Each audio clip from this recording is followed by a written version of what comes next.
నమస్తే, నేను మీ సతీష్. తెలుగుదేశం పార్టీ శ్రేణులు వైసీపీ శ్రేణులపై దాడులు చేస్తున్నారు. చంద్రబాబు గారు ఇప్పటికైనా మీ దాడులు ఆపకపోతే మీ పార్టీని బంగాళాఖాతంలో కలిపేస్తాం అంటూ నిన్న జగన్మోహన్ రెడ్డి చేసినటువంటి వ్యాఖ్యలు అయితే ప్రస్తుతం రాజకీయంగా కూడా దుమారం రేపుతా ఉన్నాయి. అయితే దీనిపైనే పెద్ద ఎత్తున చర్చలు కూడా జరుగుతూ ఉన్నాయి. జగన్మోహన్ రెడ్డి చేసినటువంటి వ్యాఖ్యలు మరి భయపెడుతున్నాయా లేకపోతే భయపడుతున్నాడా అనే కోణంలో కూడా చర్చలకు దారితీస్తూ ఉంది. మరి నిజంగా జగన్మోహన్ రెడ్డి చేసినటువంటి వ్యాఖ్యల్ని ఎలా అర్థం చేసుకోవాలనేటువంటి అంశాలు మనతో విశ్లేషించేందుకు సీనియర్ జర్నలిస్ట్ డివిఎస్ గారు ఉన్నారు. సార్ నమస్తే.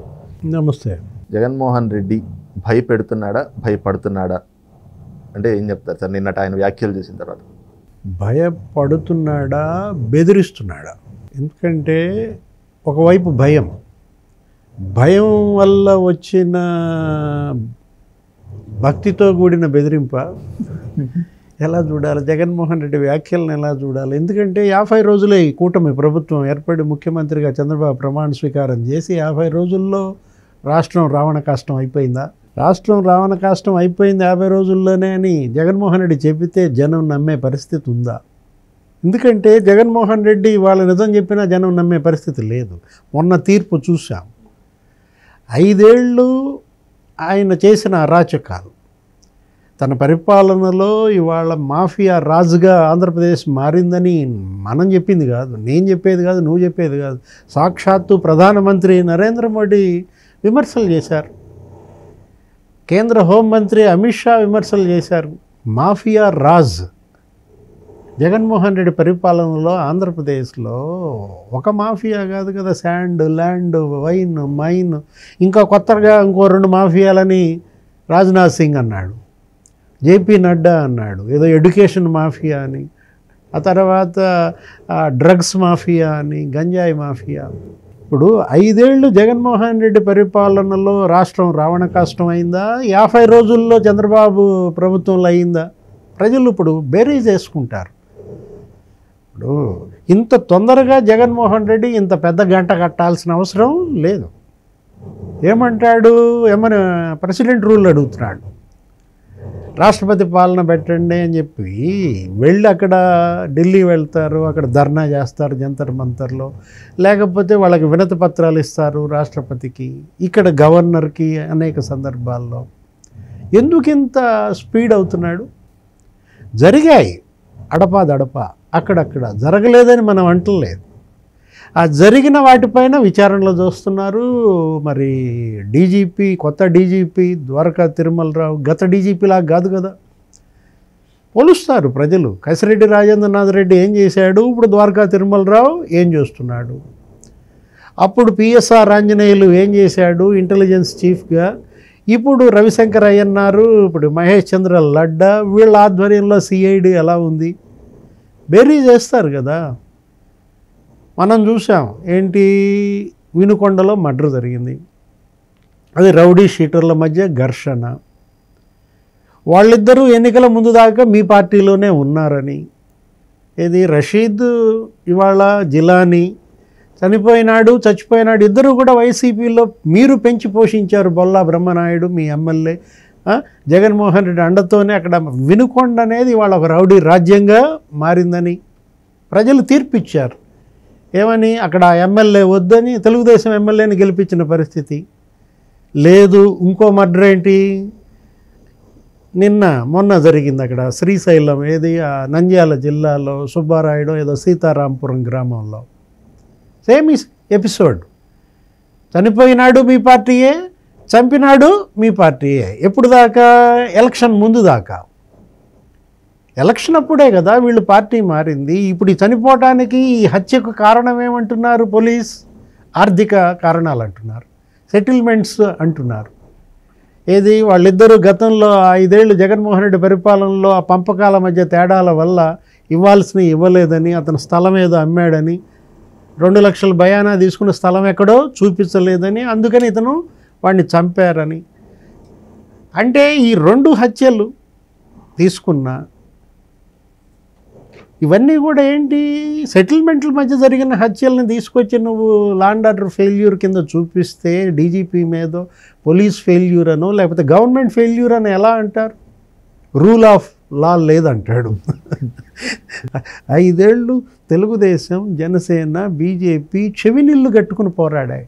ప్రెసిడెంట్ రూల్ వాళ్ళు అడిగారు, పెట్టింది ఆ కేంద్రం. ఆర్టికల్ 356 ఉపయోగించండి అని ఎన్ని మాట డిమాండ్ చేశారు, ఎన్ని లేఖలు చేశారు. అప్పుడు జరిగిన అరాచకాలతో పోలిస్తే ఇప్పుడు నిన్న లా అండ్ ఆర్డర్ శ్వేతపత్రం చేశారు ముఖ్యమంత్రి అసెంబ్లీలో. ఏమని ఇచ్చారు? 2560 మంది తెలుగుదేశం వాళ్ళ మీద కేసులు పెట్టారని, అక్రమ కేసులు. 207 కేసులు జనసేన మీద పెట్టారని, 66 కేసులు సిపిఐ మీద పెట్టారని, 72 కేసులు సిపిఎం వాళ్ళ మీద పెట్టారని, 73 కేసులు బీజేపీ వాళ్ళ మీద పెట్టారని. ఎలా ఏపీ పోలీస్ 5 ఏళ్ల జగన్మోహన్ రెడ్డి పరిపాలనలో డమ్మీగా మారింది. ఎంత చెడ్డ పేరు వచ్చింది. ఐపీఎస్ అంటే అదేదో జేపీఎస్ అన్నారు. ఏంటి దాని పేరు? జగన్ పీనల్ సర్వీసా, జగన్ పోలీస్ సర్వీస్. ఐపీసీని జేపీసీ అన్నారు, జగన్ పీనల్ కోడ్. ఇంతగా ఇండియన్ సర్వీస్ ఎప్పుడూ ఇంత చెడ్డ పేరు తెచ్చుకోలేదని నిన్న జరిగిన కలెక్టర్ల కాన్ఫరెన్స్లో ముఖ్యమంత్రి ఏమని చెప్పారు? వివేకానంద రెడ్డి హత్య కేసు ఒక కేస్ స్టడీ అంటూ దాని మీద ఆయన ఇచ్చిన మెసేజ్ మనం విన్నాం. ముఖ్యమంత్రి ఐపీఎస్లని, డీజీపీ, ఐజీలు వీళ్ళందరితో లా అండ్ ఆర్డర్ మీద నిన్న మాట్లాడుతూ ఏమన్నాడు? నేరం చేసిన వాళ్ళే ఆ నేరాన్ని ఇతరుల మీదకి నెడుతున్నారు. How smart the criminals are. ఏది క్రిమినల్స్ ఇంత స్మార్ట్గా చేస్తున్నారు, మీరు కూడా పోలీసింగ్, స్మార్ట్ పోలీసింగ్ రావాలి. ఏది ఒకవైపు అది హత్య, కిరాతక హత్య కదా. ఎవరిది? వివేకానంద రెడ్డిది. కిరాతకంగా చంపితే దాన్ని గుండెపోటు అన్నారు, పొద్దున గుండెపోటు అన్నారు. సాయంత్రం 4 దాకా అక్కడికి చేరలేదు. వెళ్ళిన తర్వాత కూతురు వెళ్ళి పోస్ట్ మార్టం అప్పుడు చేయించమని అడిగింది. ఆమె పోస్ట్ మార్టం అడిగేదాకా వాళ్ళు చేయలేదు. హత్య జరిగితే పోస్ట్ మార్టం చేయకుండా ఉంటారా? ఎందుకని 12 గంటల పాటు పోస్ట్ మార్టం గురించి అసలు పట్టించుకోలేదు? అతను ఎవరు? ఒక ముఖ్యమంత్రి తమ్ముడు కదా. 30 ఏళ్ల రాజకీయ నాయకులు. అతను రాజ్యసభ తప్ప అన్ని సభల్లో పనిచేశాడే. ఎంపీ, ఎమ్మెల్యే, ఎమ్మెల్సీ, మంత్రి. అతన్ని కిరాతకంగా చంపితే 14 గంటలు మీరు పోస్ట్ మార్టం చేయరా? కూతురు చెడిగేదాకా పోస్ట్ మార్టం చేయని పాలన నీది. నువ్వు రోడ్డు మార్గంలో తీరిగ్గా అందరికీ ఫోన్లలో ఇన్స్ట్రక్షన్లు ఇచ్చుకుంటూ బయలుదేరి రోడ్డు మార్గంలో వెళ్తావు. హెలికాప్టర్ వేసుకుని వెళ్ళాల్సిన బాధ్యత నీకు లేదా? నీ బాబాయ్ ఎవరు హత్యకు గురైంది. ఇప్పుడు దాని గురించి ఆయన చెప్పారు. ఎవరు? ముఖ్యమంత్రి ఆయన కలెక్టర్ల కాన్ఫరెన్స్లో. సాయంత్రం చేరాడు అక్కడికి. చేరి హత్య అని అప్పుడు అంటున్నాడు. అప్పుడు దాకా ఆధారాలన్నీ కడిగేశారు, రుద్దేశారు, కుట్లేశారు. తర్వాత ఏం చేశాడు? మరుసటి రోజు పేపర్లో ఏమని రాయించాడు? నా మీద రాయించాడు, నేను చంపించానని. నారాసుర రక్త చరిత్ర. అరే 24 గంటల్లో ఒక కిరాతక మర్డర్ని ఎలా ఆడుకున్నారు క్రిమినల్స్. చివరికి సిబిఐ డిమాండ్ చేసిన వ్యక్తే ముఖ్యమంత్రి అయ్యాడు. ముఖ్యమంత్రి అయి సిబిఐ వద్దని లేఖ రాశాడు. సిబిఐ ఎస్పీ మీదే కేసు పెట్టించిన ముఖ్యమంత్రి ఎవరు? జగన్మోహన్ రెడ్డి. సొంత బాబాయ్ హత్య కేసులో సిబిఐ ఎస్పీ మీదే. మరి నువ్వు రామ్ సింగ్ మీద కేసు నీ పోలీస్ స్టేషన్లో, ఎక్కడ నీ గ్రామం, నీ పట్టణంలో పులివెందుల పోలీస్ స్టేషన్లో కేసు పెట్టిస్తే సిబిఐ ఎవరికి చెప్పుకోవాలి? విచారణ కోసం సిబిఐ వచ్చింది, దోషులను పట్టుకుంటోంది, అరెస్ట్ చేస్తోంది. ఆ సిబిఐ మీద నువ్వు కేసులు పెట్టించావు. అరెస్ట్ అయింది ఎవరు? చివరికి 8 మంది అరెస్టులు చూపిస్తే 8 మంది మీ వాళ్ళే. ఇప్పుడు నీ తమ్ముడు 8వ నిందితుడిగా, అతను అరెస్ట్ అయ్యాడో లేదో తెలియదు. టెక్నికల్గా రాసుకుని చూసి దడిసేపంటే మళ్ళీ బెయిల్ మీద వదిలేశారు. ఇప్పుడు జైల్లో ఉన్న భాస్కర్ రెడ్డి ఎవరు?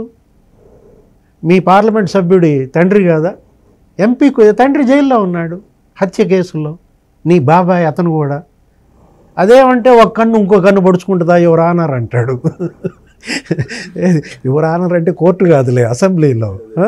ఇప్పుడు Jaganmohan Reddy law and order గురించి అంత తక్కువ మాట్లాడితే అంత మంచిది. హత్యల గురించి అంత తక్కువ మాట్లాడితే అంత మంచిది. రూల్ ఆఫ్ లా గురించి అసలు ఆ పదానికి ఆయనకి స్పెల్లింగే తెలియదని చెప్పి ఇచ్చిన తీర్పు ఇది. 151 నుంచి 11కు పతనమైన పరిస్థితుల్లో బంగాళాఖాతంలో కలిపేస్తానంటున్నాడా? బంగాళాఖాతంలో తెలుగుదేశం పార్టీ అసలు మిమ్మల్ని కలిపారు బంగాళాఖాతంలో, ఇంకా శాంతం అవ్వాల, ఏది ఇంకా చేతులు కడుక్కోవాలి, కలిపిన చేతులు 50 రోజులే కదా వైసీపీని బంగాళాఖాతంలో కలిపేసి ఇవాళ ఉనికి కోసం పోరాటం చేస్తున్నాడు. జగన్మోహన్ రెడ్డి తన పార్టీ ఉనికి నిలబెట్టుకోవటం కోసం, నాయకుడిగా తన ఉనికిని కాపాడుకోవటం కోసం జగన్మోహన్ రెడ్డి ఏదో తాపత్రయ పడుతున్నాడు.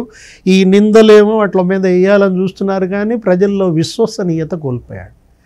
క్రెడిబిలిటీ లేని లీడర్గా, క్రెడిబిలిటీ లేని పార్టీగా ఇది మారిన నేపథ్యంలో ప్రజలేం నమ్ముతారు? నిజం చెప్పినా నమ్మరు జగన్మోహన్ రెడ్డి. రైట్, ఇది చూస్తున్నాం కదా, పూర్తిగా 5 ఏళ్ల తన పరిపాలనలో రూల్ ఆఫ్ లాని నిర్వీర్యం చేసిన జగన్మోహన్ రెడ్డి ఈ రోజున రూల్ ఆఫ్ లా అని మాట్లాడడం హాస్యాస్పదంగా ఉంది. మరి ఏదైతే కేవలం తన ఉనికిని చాటుకోవడానికి ఈ రోజున శాంతి భద్రతలు, రాష్ట్రపతి పాలన అంటూ జగన్మోహన్ రెడ్డి చేస్తున్నటువంటి వ్యాఖ్యల్ని మాత్రం ఆంధ్రప్రదేశ్లో ఉన్నటువంటి ప్రజలు విశ్వసించేటువంటి పరిస్థితి లేదు అన్నటువంటి భావాన్ని కూడా సీనియర్ జర్నలిస్ట్ టీవీఎస్ గారు వ్యక్తం చేస్తూ ఉన్నారు. Thank you. నమస్తే.